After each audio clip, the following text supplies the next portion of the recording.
sábado, no Video Show. Uma homenagem à Chacrinha, o inesquecível velho guerreiro, nos 75 anos do seu nascimento. Alceu Valença, Luiz Melodia, Djavan, feras da nossa música que participaram do Festival Abertura. E os comerciais premiados, os destaques da festa de entrega do Prêmio Profissionais do Ano. Video Show, neste sábado, 3 da tarde.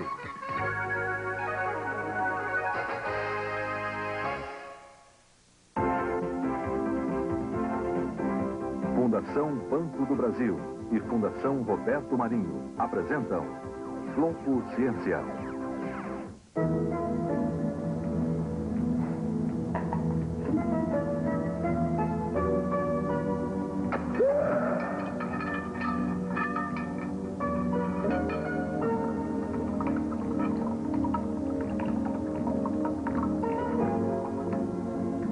Amassar uma lata sem fazer força? Como é que o professor Khalili conseguiu essa proeza? Veja a explicação ainda nesta edição do Globo Ciência.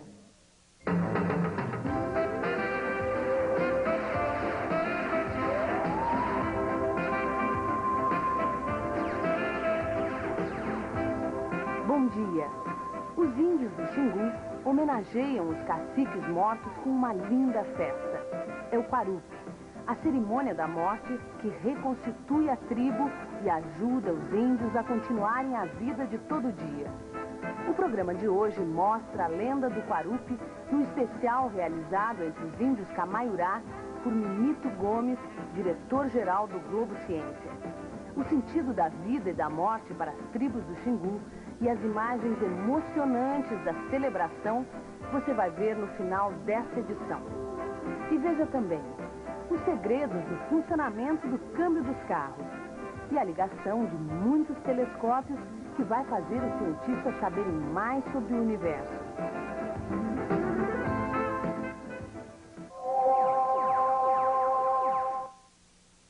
Criar um robô inteligente que enfrente no lugar do homem os perigos do fundo do mar. Esta é a pesquisa e o desafio dos engenheiros da Universidade de Campinas. Os robôs vão ajudar a Petrobras a extrair mais petróleo nas nossas plataformas submarinas. Esse robô vai descer a profundidades equivalentes a um prédio de 300 andares e suportar pressões 100 vezes maiores que a da superfície. Tudo para consertar as plataformas submarinas da Petrobras. O robô tem muitas vantagens sobre o homem. A principal vantagem é a possibilidade de realização de tarefas antes impraticadas pelo homem, o tempo de operação que pode ser reduzido significativamente, reduzindo os custos, e o fato a partir do momento que se realiza uma tarefa automatizada, a gente pode associar isso a uma precisão de operação. Adaptar o robô para ser capaz de realizar as tarefas planejadas no mar vai exigir 3 anos de pesquisa neste laboratório da Universidade Estadual de Campinas. Mas os pesquisadores não trabalham sozinhos. Eles são associados à Petrobras e a um instituto de tecnologia alemão. Os engenheiros precisam descobrir como ensinar o robô a trabalhar no fundo do mar. Para isso, estão desenvolvendo um centro de controle para que o robô possa tomar suas próprias decisões. Será parecido com o nosso cérebro, que reage de forma diferente a cada estímulo. Esse centro de controle não passa de um simples microcomputador, desses que muita gente tem em casa. O segredo está no programa a ser colocado dentro do micro.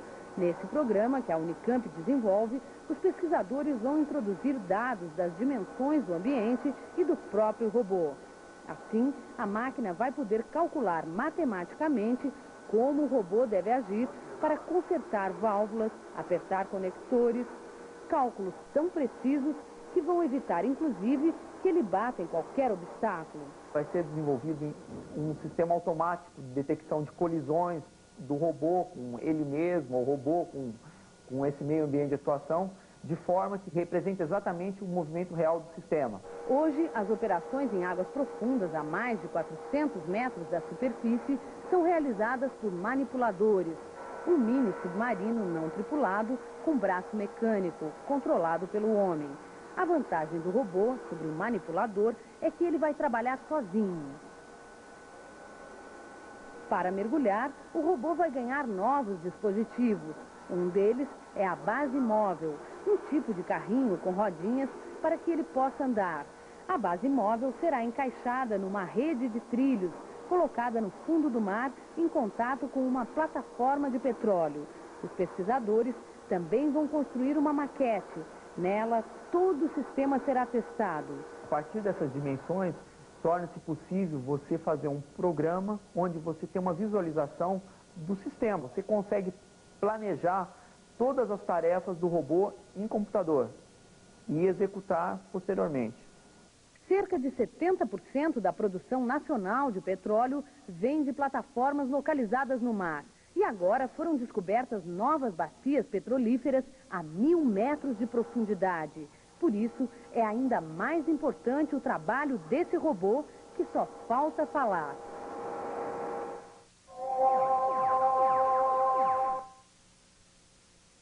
Astrônomos norte-americanos descobrem que vários telescópios pequenos podem substituir um gigante, com custo mais baixo e a mesma precisão. A novidade já começou a ser testada nos maiores centros de observação do mundo. Durante muito tempo, os astrônomos acreditaram que tamanho era documento no caso dos telescópios. Cada novo telescópio que surgia era maior que os outros, para que se pudesse concentrar mais luz e ver mais longe o universo. Agora, os astrônomos chegaram à conclusão de que vários telescópios de tamanho médio, trabalhando juntos, conseguem o mesmo efeito obtido por um telescópio gigante. Este arranjo junta a luz dos telescópios, que é direcionada para o mesmo ponto no universo, explica John Bacall, da Sociedade Astronômica dos Estados Unidos. Atualmente, há 8 combinações de telescópios no mundo. Só 2 delas estão obtendo resultados práticos. Um desses conjuntos funciona no Observatório de Mount Wilson, na Califórnia.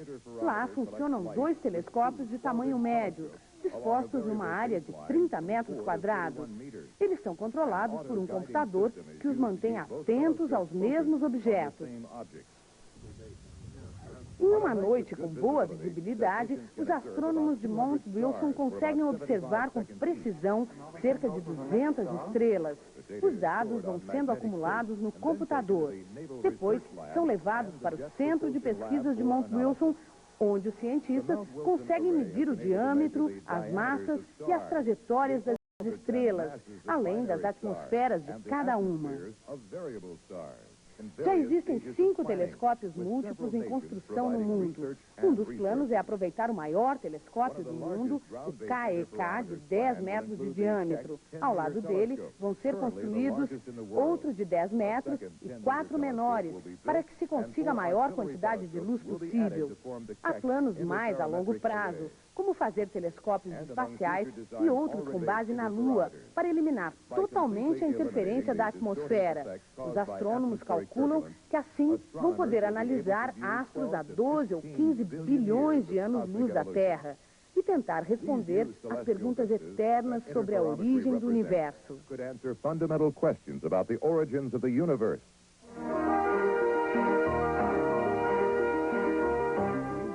Cientistas da Universidade da Califórnia, nos Estados Unidos, estão estudando os tubarões para entender melhor o coração humano.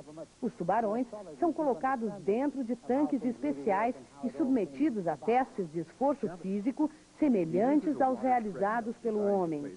Quando os tubarões estão sob estresse, aumenta a quantidade de sangue que passa pelo coração, mas o ritmo de batimentos cardíacos continua o mesmo, o que não acontece com o homem.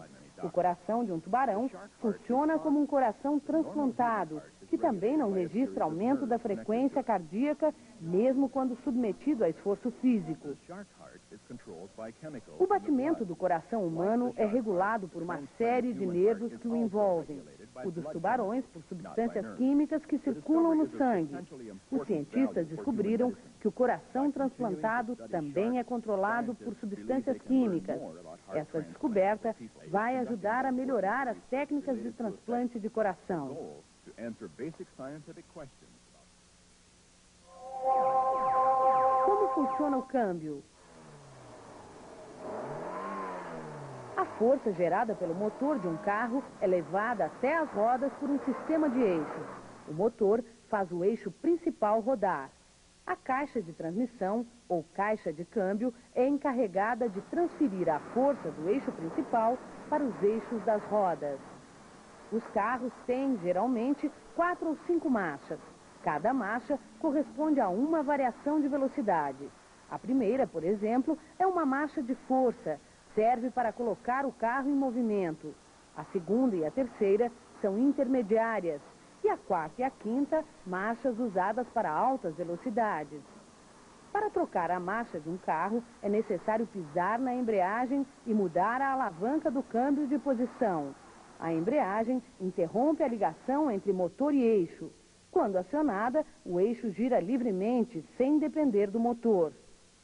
Quando uma marcha é engatada, o eixo gira de acordo com um sistema de engrenagens. Na primeira marcha, a engrenagem é a maior e levará mais tempo para que ela dê uma volta completa em torno de si mesma. Por isso, o eixo gira menos, mas com mais força. Na quarta ou na quinta marchas, funcionam as menores engrenagens. O carro ganha mais velocidade justamente porque as engrenagens levam menos tempo para completar uma volta. O eixo gira mais. A marcha está engatada quando este aro de metal, chamado luva, se encaixa nas engrenagens. Para cada marcha, existem 2 engrenagens. A mais clara faz diminuir a rotação da outra, mais escura. Quando as duas estão com a mesma velocidade, a luva se encaixa. A seleção das marchas é feita por meio deste mecanismo de argolas. Cada argola corresponde a uma luva. A luva prende a engrenagem ao eixo e transmite a potência do motor às rodas do carro.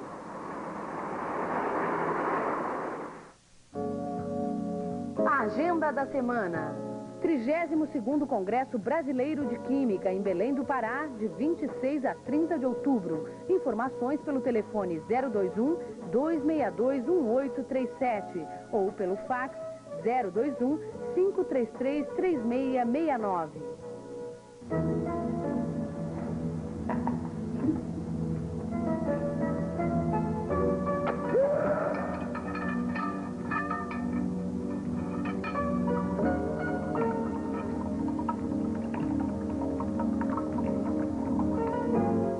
Já tem alguma ideia para amassar uma lata sem fazer força? Não?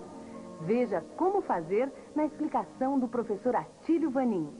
O professor Khalil não acaba de descobrir um novo meio de amassar latas de refrigerante.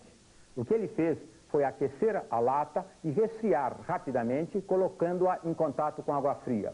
Com essa operação, a pressão interna da lata caiu abaixo da pressão atmosférica. Em consequência, a pressão externa maior amassou a lata. Nos meses de seca, os índios do Xingu relembram os caciques mortos numa grande festa da tribo. Conheça o sentido do Quarupi depois do intervalo.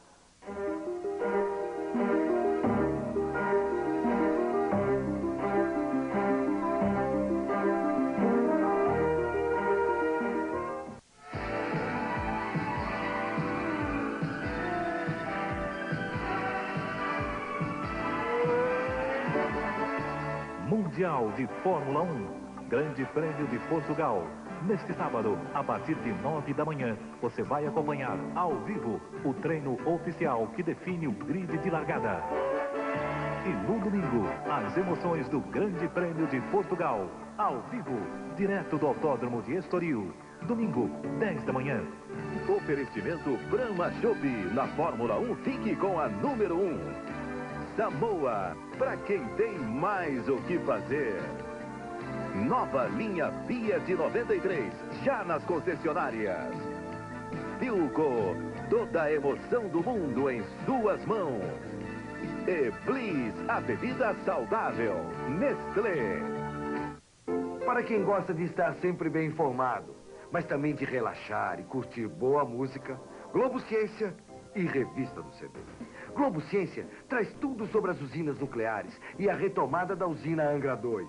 E a Revista do CD traz tudo sobre o Songbook de Gilberto Gil e o incrível guia do CD, Globo Ciência e Revista do CD.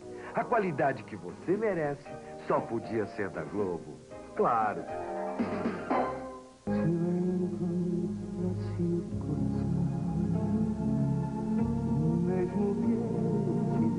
De corpo e alma, toda a emoção da novela em discos, fitas e compact disc Som Livre. Uma nova lei proíbe os rios Tietê e Pinheiros de desaguar na represa Billings. O que fazer com a poluição desses rios? Daqui a pouco, no Globo Comunidade.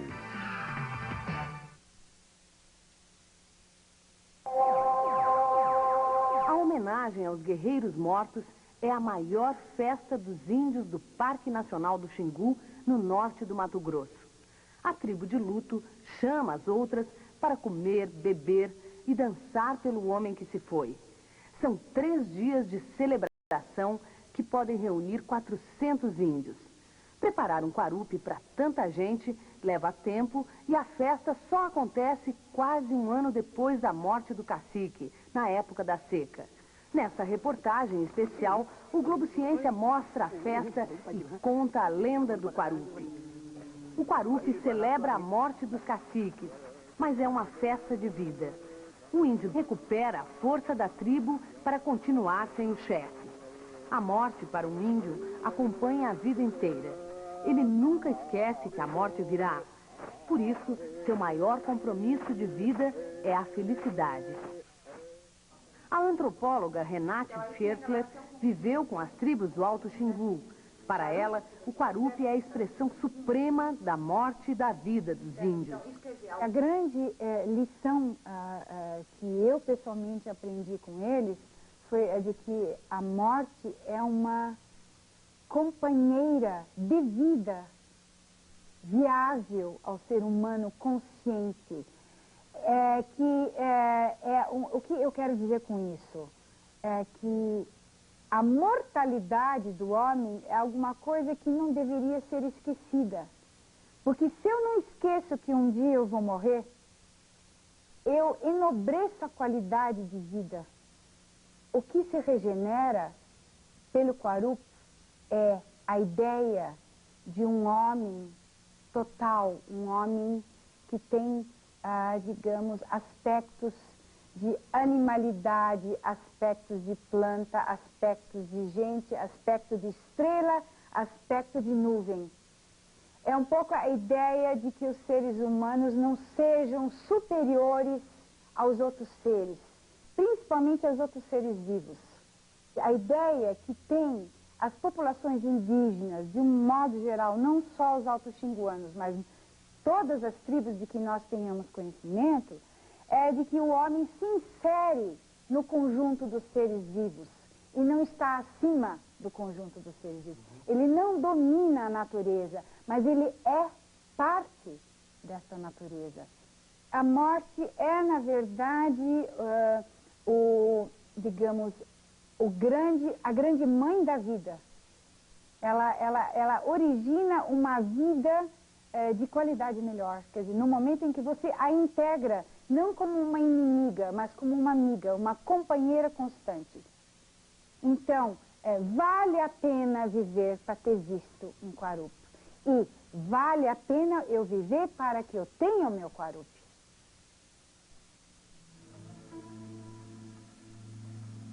Uma morte aqui e depois fazer o quarupi para a morte, né? Você faz a homenagem. Quando uma pessoa morre, por exemplo, cacique, assim, quando morre, aí faz homenagem. Chama quarupi. Esse para nós é muito importante e também só para cacique essa quarupi, não para qualquer um não faz.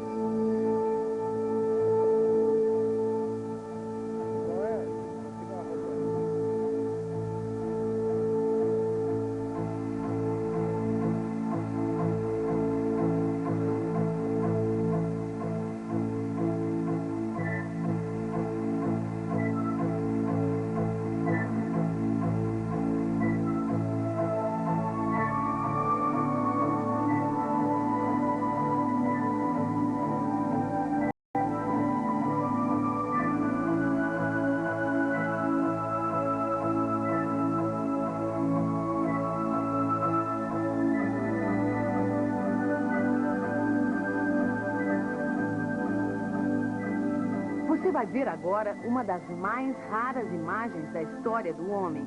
Um espetáculo de beleza, de generosidade entre as tribos. Para os estudiosos, o florescimento mais pleno da vida em sociedade.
Mavut-Sinim, pai do sol e da lua, queria que seus mortos voltassem à vida.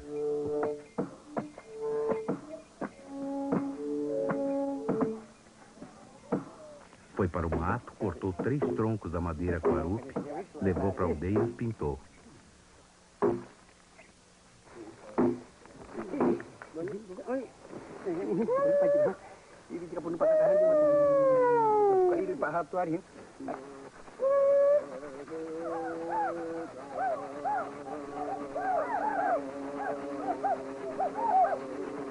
Depois de pintar, adornou os troncos com penachos, colares, fios de algodão e braçadeiras de penas de arara. Feito isso, Mavut-Sinim mandou que fincassem os troncos na praça da aldeia, chamando em seguida o sapo cururu e a cotia para que cantassem junto dos quarupi. Na mesma ocasião, levou para o meio da aldeia peixes e beijus para distribuir ao pessoal.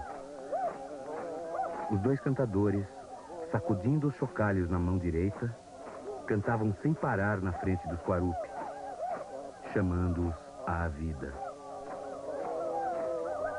Os homens perguntavam se os troncos iam mesmo virar gente. E Mavut-Sinim respondia que sim, que iam se transformar e viver como gente. Depois de comer os peixes, o pessoal começou a se pintar e a dar gritos, enquanto os 2 cantadores cantavam. No meio do dia pararam os cantos, e o pessoal quis chorar os quarupi que representavam seus mortos. Mas Mavut-Sinim não deixou, dizendo que eles iam virar gente e por isso não podiam ser chorados. No dia seguinte, Mavut-Sinim não deixou ninguém olhar os quarupi. No meio da noite desse segundo dia, os troncos começaram a se mexer. Os cintos de fios de algodão e as braçadeiras de penas passaram a tremer. Mas ninguém podia olhar. Os troncos se mexiam cada vez mais. E os cantadores cantaram para que os quarupi fossem se banhar logo que vivessem.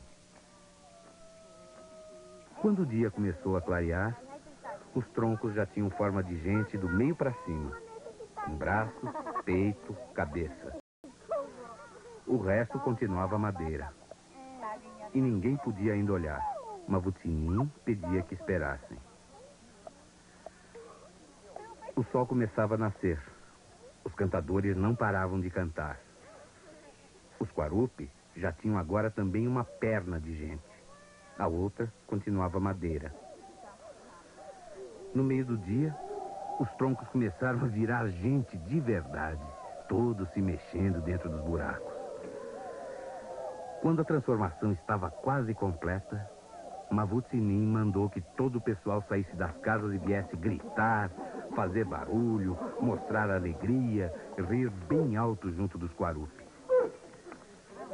Mavut-Sinim recomendou que não saíssem de casa apenas aqueles que durante a noite tivessem mantido relações sexuais com a mulher. Só um tinha tido, e este ficou dentro de casa. Mas não aguentou de curiosidade e acabou saindo. No mesmo instante, os quarupi voltaram a ser tronco. Mavut-Sinim ficou bravo e disse: o que eu queria era fazer os mortos viverem de novo. Se o que deitou com a mulher não tivesse saído de casa, os Quarupi teriam virado gente. Os mortos voltariam a viver toda vez que se fizesse Quarupi. E então sentenciou. Está bem. Agora vai ser sempre assim.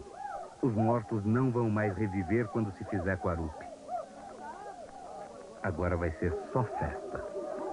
Aí, Mavutsinin mandou que retirassem os troncos dos buracos e os lançassem na água ou no meio da mata.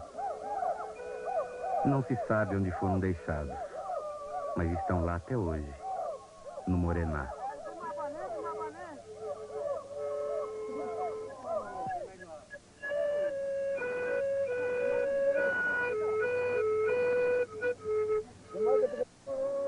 No Quarupi, a celebração da vida supera a tristeza da morte.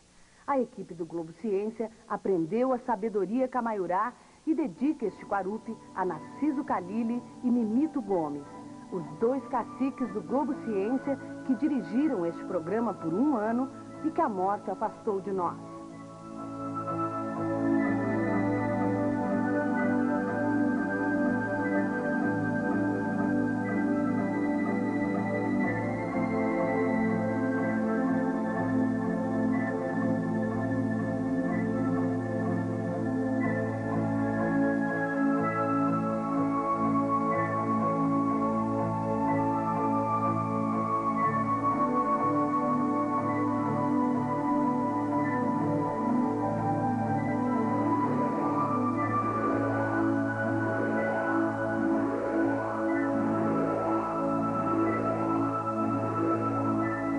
Rede Globo São Paulo. Assista agora Globo Comunidade.